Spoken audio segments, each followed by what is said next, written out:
Assalamu alaikum students. Is karo start application of trigonometry hund next lecture. Okay.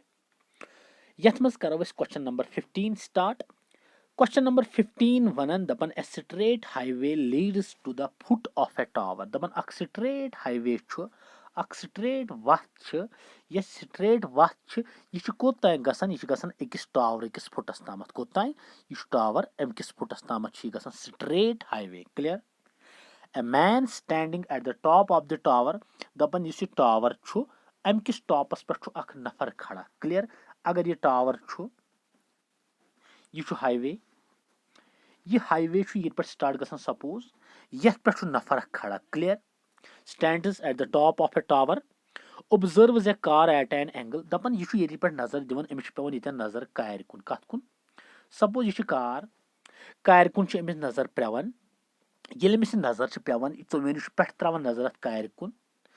Car कुन यम पे नजर त्रव line of site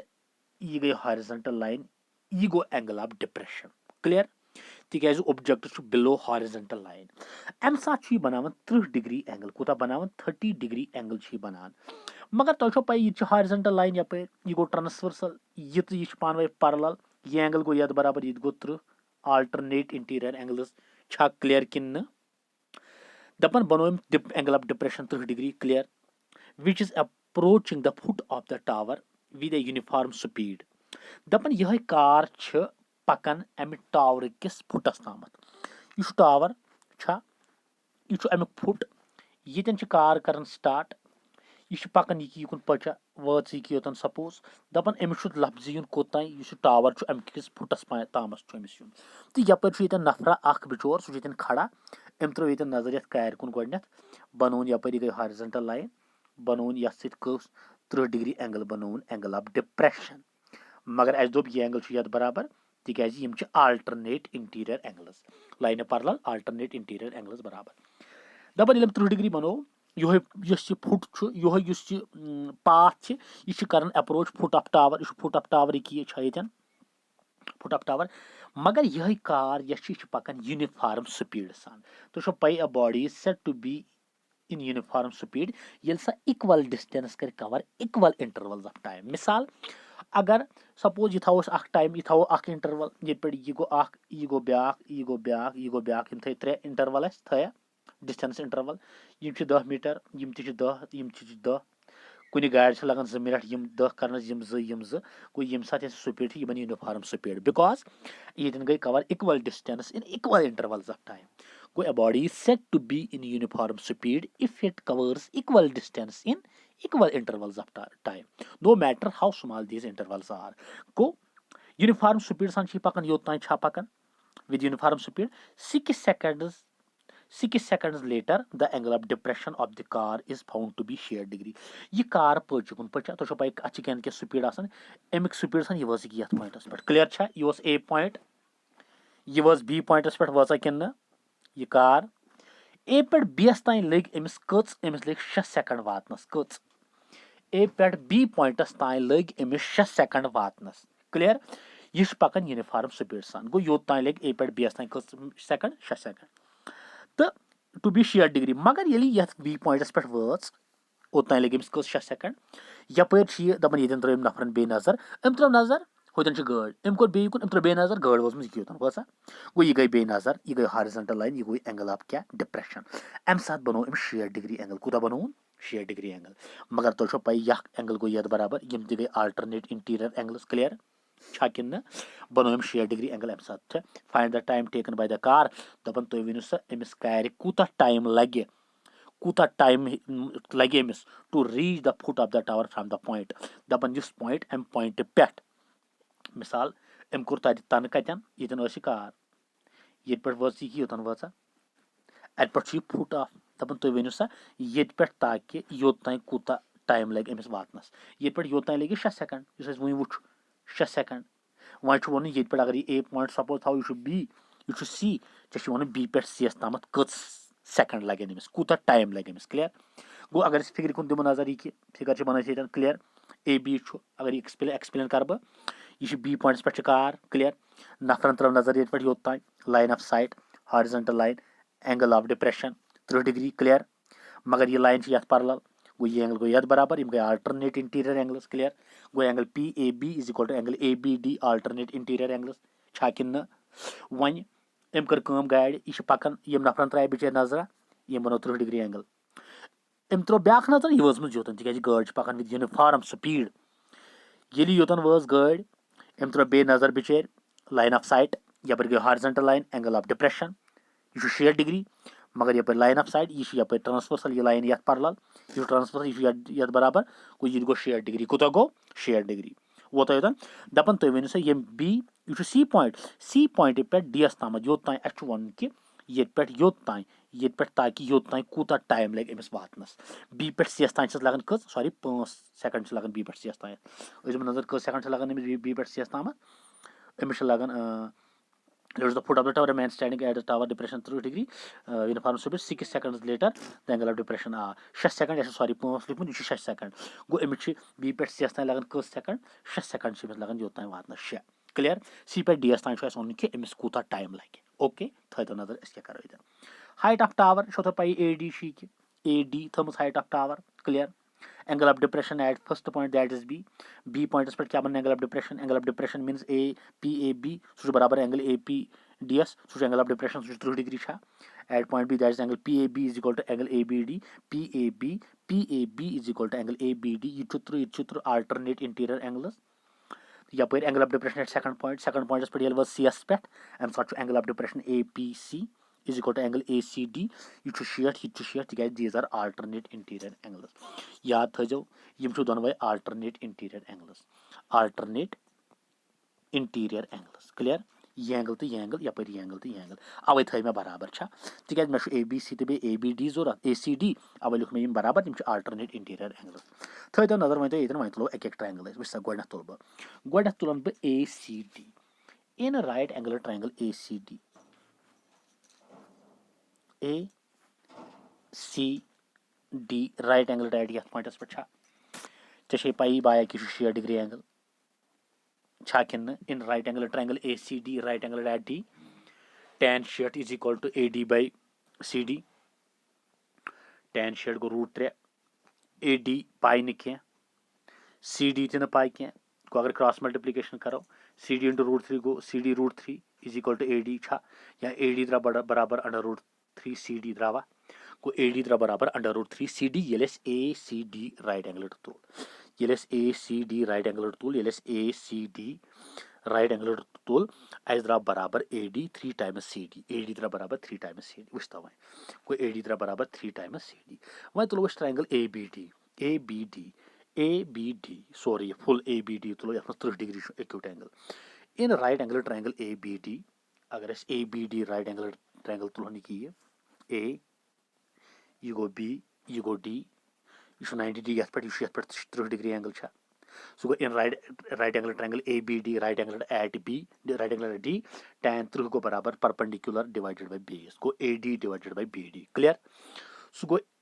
tan 30 को 1/√3 AD छन पता क्या BD ते छन पता क्या सो गो इस करो क्रॉस मल्टीप्लिकेशन BD 1 जर गो BD √3 into AD गो BD 1 जर BD by √3 द्राव AD द्रावा तिकाज मे कोर अव यथ मज AD को वैल्यू तिकाज हो AD मज इक्वेशन गो अस द्राव AD BD by √3 हपर द्राव AD कत बराबर हपर द्राव AD बराबर 3 CD द्रावा go AD द्राव BD by √3 हपर द्राव AD √3 CD इस करो फर्स्ट इक्वेशन तो सेकंड इक्वेशन कंपेयर छा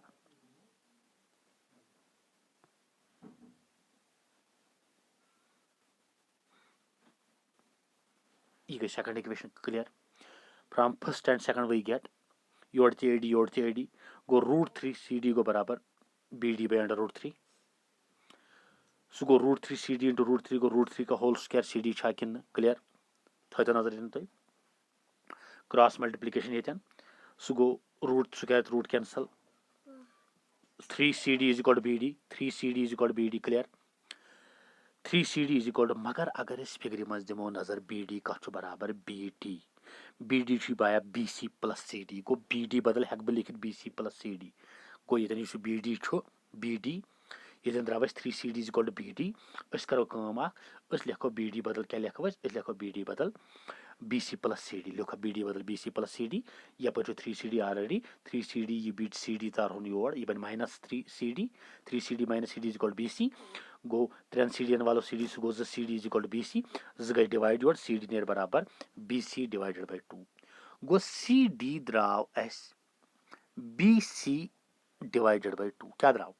CD द्राव एस BC divided by 2 थोड़ा नजर में मगर it is given that time taken to cover BC मगर चशने हैरत दित बाया टाइम चशी ओढ़े वनन पेट क्वेश्चन दपन छी हे राजा BC डिस्टेंस कवर करनस लगन अमिस कार्य 6 सेकंड कच 6 सेकंड छ लगन अमिस B पेट C ताई वातनस B पेट C ताई वातनस छ अमिस लगन 6 सेकंड छा गो अगर इस नजर दिमो it is given that time taken to cover BC distance cover करनस लगन 6 सेकंड कच 6 सेकंड लगन BC कवर करनस मगर चे पाई time taken to cover CD द्रोमुत तलकन CD द्राव बराबर BC बटा 2 गो CD गो ना BC 6 सेकंड लगन अत गस डिवाइड 2 1 2 3 6 गो CD कवर करनस लगन 3 सेकंड राजा गो time taken to cover CD is equal to BC by 2 BC 6 बटा 2 सो गो 3 1 3 2 6 सॉरी 2 1 2 3 6 गो 3 सेकंड द्राय तेल time taken to cover CD distance cover करना लगन कस 3 सेकंड तिकाज BC लगन 6 सेकंड CD लगन 3 seconds hence time taken to cover CD is equal to 3 seconds clear यो मालूम कर तुम वन सा मतलब अमे दोम पॉइंट पे foot of tower such distance CD सा कवर करनस कूता लग टाइम अमिस सह लोग शॉर्टस मज कस BC by 2 हमुक नेसब टाइम होत लग 6 सेकंड ये लगन 3 सेकंड ओके ये मकलो या क्वेश्चन वह तलो क्वेश्चन नंबर लास्ट क्वेश्चन अमे चैप्टर क्लियर दपन the angle of elevation of the top of a tower from 2 points at a distance of 4 meter and 9 meter from the base of the tower दपन angle of elevation दपन यतन छु tower प्यूता अख यतन छु राजा अख point यतन छु back point ये पे त्रव एक नजर योतन अख यतन त्रवन ब्याक नजर ये गई हॉरिजॉन्टल लाइन ये पे त्रव यतन नजर त्रव सॉरी ये पे त्रव दपन the angle of elevation of the top of a tower from 2 points जो पॉइंट सॉरी ये अख पॉइंट ये ब्याक पॉइंट क्लियर अगर ये B पॉइंट थवन ये थवन suppose C point B point पे C पॉइंट पे नजर ज त्रावन टावर किस टॉपस कुन दपन ये टावर किस टॉपस कुन मगर यम दोनवे पॉइंट हसा छी दूर फुट ऑफ टावर निश 4 मीटर तो ब्याक पॉइंट छी 9 मीटर दूर ये पे योत ताई 9 मीटर ये पे योत ताई 4 मीटर क्लियर तो दपन यम एंगल ऑफ एलिवेशन अल्फा तो beta the angle of elevation of the top of a tower from 2 points at a distance of 4 metre and 9 metre from the base of the tower are in the same straight line तम दोनवे point same straight line मज with it are complementary दपन यम ज angle complementary क्या मतलब ये यमो दो पॉइंटों पे यह नफर इस नजर ज त्रावन टावर किस टॉपस कुन गोडनी नजर त्रवन सपोज राजा यम पॉइंट पे त्रवन नजर अख यम पॉइंट पे त्रवन क्यों पे नजर अख त्रवना त्रवन नजर P पे त्रवन ब्याक नजर त्रवना ये एंगल तो ये एंगल युस बने यम कॉम्प्लीमेंट्री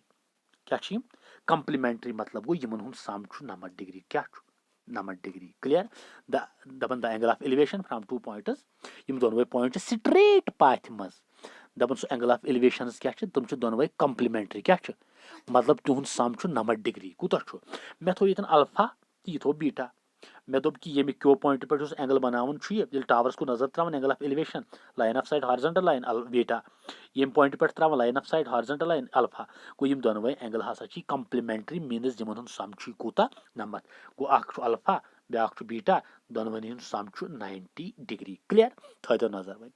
अस क्या वन दपन तुम वन सा prove that the height of the tower is 6 metre चशी दिन प्रूव कर टावर हाइट 6 मीटर कच 6 मीटर वह क्या करो हियर P कामा क्यू अस टुक ये कि P कामा क्यू हसा 2 पॉइंट्स P तो क्यू 2 पॉइंट यम कूता दूर मतलब यम टावर फुट नश ये P तो क्यू P 4 मीटर तो क्यू हसा 9 मीटर P 4 क्यू 9 ये ठीक फुट ऑफ टावर क्लियर ती लिख मे यन अम पे क्या करो अम लिख foot of the tower PB 4 QB such that PB 4 QB 4 QB 9 angle of elevation P that is गोडनुक एंगल ऑफ एलिवेशन PS पे बन APB alpha angle of elevation at point Q that is AQB सह beta थो नजर so गो angle of elevation P that is angle APB alpha angle of elevation from Q that is angle AQB is equal to beta मगर ऐसे पाई it is given that alpha plus beta राजा 90 degree कूत 90 degree वहीं करो तुलो in right angle triangle APB गोड़ तुलो APB राइट एंगल ट्रायंगल थो नजर यह राजा APB यह गो A यह गो P यह गो B यह गो 90 यह गो अल्फा क्या गो अगर मैं APB राइट एंगल ट्रायंगल तो राइट एंगल एट B अत मज गो यह बटा यह करो रिलेशन tan अल्फा बराबर tan of some acute angle बराबर perpendicular means AB divided by base means BP clear गो AB बाय BP गो tan अल्फा यह फर्स्ट इक्वेशन अम पत तुलस in right angle triangle ABQ अम पत तुल कुस ABQ बोड़ वुच सा ABQ AB तो Q छा यह 90 डिग्री चे पाई यह एंगल कुछ यह बीटा छा कि गो in right angle triangle ABQ right angle at B पे बे यथ relation tan of beta tan beta is equal to AB by BQ छा कि द्रावा गो tan बीटा द्राव AB बाय BQ मगर अख चीज थो लगस याद अल्फा प्लस बीटा राजा 90 डिग्री और राजा बीटा गो ना बराबर 90 माइनस अल्फा अत अल्फा प्लस बीटा वुच अगर पे दिख नजर चे अल्फा प्लस बीटा 90 बीटा अगर अथी थे नी ना बराबर 90 माइनस अल्फा गो बीटा बराबर एज पर पिथिम कंडीशन 90 माइनस अल्फा गो अगर मैं ये राजा tan बीटा बदल हेक लिखित tan ऑफ 90 माइनस अल्फा तिकाज बीटा बराबर 90 माइनस अल्फा कहीं मा कन्फ्यूजन तिकाज अल्फा प्लस बीटा कूत बराबर अल्फा प्लस बीटा 90 गो बीटा गो बराबर 90 माइनस अल्फा गो ये बीटा बदल दुत मैं 90 माइनस अल्फा योर AB by BQ same clear छा कि सह थो मे लिखित सह गो मगर चे पता as per T ratios of complementary angles tan 90 minus theta बराबर कत cot ऑफ थीटा कत tan 90 माइनस थीटा गो बराबर cot थीटा गो tan 90 माइनस अल्फा गो cot alpha is equal to AB by BQ छा complementary tan 90 minus theta cot theta छा कि गो tan 90 माइनस थीटा गो cot थीटा गो कि मगर थीटा जल अल्फा बे लिख tan 90 माइनस थीटा बराबर cot थीटा छा सो गो tan 90 माइनस अल्फा गो cot अल्फा क्लियर योर गो AB बाय BQ सेम मगर ये as per reciprocal relation tan alpha बराबर सॉरी cot अल्फा गो बराबर 1 by tan alpha tan cot को रेसिप्रोकल tan गो tan अल्फा गो बराबर cot अल्फा गो बराबर 1 बाय tan अल्फा लुक में 1 by tan alpha is equal to AB by BQ योर फ्रैक्शन इस मो रेसिप्रोकल अगर इस दोनों LHS दिमो रेसिप्रोकल RHS ते अत पे कहीं असर पे सह गो tan अल्फा बाय 1 योर गो BQ बाय AB गो तिकाज मे को रेसिप्रोकल अगर से x बाय y बराबर y बाय z गो y बाय x बराबर z बाय y जो रेसिप्रोकल छा गो अस को रेसिप्रोकल ये रेसिप्रोकल कोर tan alpha by 1 is equal to BQ by AB तो सेकंड इक्वेशन वहीं करो कंपेयर फर्स्ट और सेकंड वुच सा गोडनिश tan alpha is equal to AB by BQ यप द्राव tan alpha BQ by AB compare so compare ये कोर सो गो AB by BQ is AB by BP is equal to BQ by AB गो AB by BQ is equal to AB by BQ is equal to एक second first equation क्या AB divided by इसको AB divided by tan alpha क्या द्राव ये होस right angle triangles में AB divided by tan alpha यह कुछ राइट एंगल ट्रायंगल तुलाव यह तुलाव right angle triangle right APB अस नियाव AB डिवाइडेड बाय BP तल सत क्या गो ये AB divided by BQ is equal to BQ divided by AB sorry यह BP सॉरी ये करेक्शन गमत यह AB डिवाइडेड बाय BQ क्या AB divided by BP AB divided by BP यह BP यह B P B P A B divide by B P is equal to B Q divide by A B गो ए B गो ए B square B Q into B P your लिखुन मे ये पे गो ए B square is equal to B Q into B P अगर पे दिमो नजर बी क्यू कूत वुच सा बी क्यू कूत बी क्यू 9 बी पी 4 गो बी क्यू बदल 9 बी पी बदल गो 4 गो ये गो B Q into B P सह गो बी क्यू गो 9 बी पी गो 4 इज इक्वल टू 6 सह गो ए बी गो बराबर अगर वो ए बी स्क्वायर बराबर 6 तो पाई अगर ए बी करो अगर बह ए बी कर ए बी गि बराबर under root square root of सह गो ए बी गो बराबर स्क्वायर रूट ऑफ 6 स्क्वायर तो 6 गो 6 स्क्वायर स्क्वायर रूट कैंसल गो ए बी द्राव 6 गो अस ये कर चेक कि ए बी नेर 6 मीटर कि ना अगर बह कर ये पे क्लियर वो सा ए बी द्राव बराबर ये टैन अल्फा द्राव A B by B Q अस तुल A B Q right angle triangle द्राव टैन बीटा गो बराबर A B by B Q मगर बीटा बदल हेको लिखित 90 माइनस अल्फा कि बीटा बराबर 90 माइनस अल्फा तिज अल्फा प्लस बीटा 90 बीटा गो 90 माइनस अल्फा सह गो बीटा बदल गो 90 minus alpha is equal to A B by B Q tan 90 minus theta बराबर कॉट ऑफ थीटा थीटा बदल अल्फा सह गो cot alpha is equal to A B by B Q नमो sorry तो पाई रेसिप्रोकल रिलेशन हिसाब cot alpha बराबर 1 by tan alpha is equal to A B by B Q यमुक नमो reciprocal tan alpha 1 by tan alpha reciprocal गो tan alpha by 1 is equal to B A B by B Q गो B Q by A B यह गई second equation first बराबर tan alpha A B by B P second मज tan alpha B Q by A B compare करो सह गो A B divided by B P सह गो A B divided by B P यह B P सह गो A B divided by B P is equal to B Q by A B square तो B Q into